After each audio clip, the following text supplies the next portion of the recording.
यहाँ आपको बताएं, लाहौर पुलिस ने डकैती और चोरी के 15 मुकदमात में रिकॉर्ड याफ्ता 3 रुकनी डकैत गैंग को गिरफ्तार कर लिया है। दूसरी जानिब बहरिया टाउन में मुकाबले के दौरान एक डाकू को गिरफ्तार कर लिया गया। मजीद जानते हैं डॉन न्यूज के नुमाइंदे वसीम रियाज से। जी वसीम, बताइएगा कि पुलिस का क्या मौकिफ है और गिरोह के पास से क्या क्या सामान बरामद हुआ है।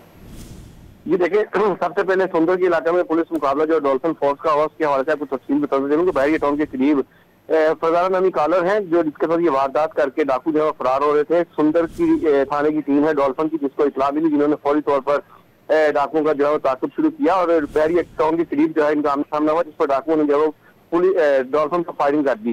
फायरिंग करते हुए मुलजिमान जो है वो खेतों में फरार हो गए, जिसके बाद एक को जो है वो गिरफ्तार कर लिया गया, जबकि दूसरा फरार हो गया। मुलजिमान से लूटी गई रकम, मोबाइल फोन, मोटरसाइकिल और असला जो है बरामद कर लिया गया है। इस तरह किला गुजर सिंह ने जो है वो ये गया के नमाजे पर कार्रवाई की है और 3 मुलजिमान को जो है वो गिरफ्तार किया है। गिरफ्तार मुलजिमान को जो है वो मजीद तफ्तीश के लिए इन्वेस्टिगेशन विंग के हवाले कर दिया गया है। इस हवाले से पुलिस का कहना है कि इनके खिलाफ मजीद कार्रवाई भी जो है वो अमल में लाई जाएगी। जी।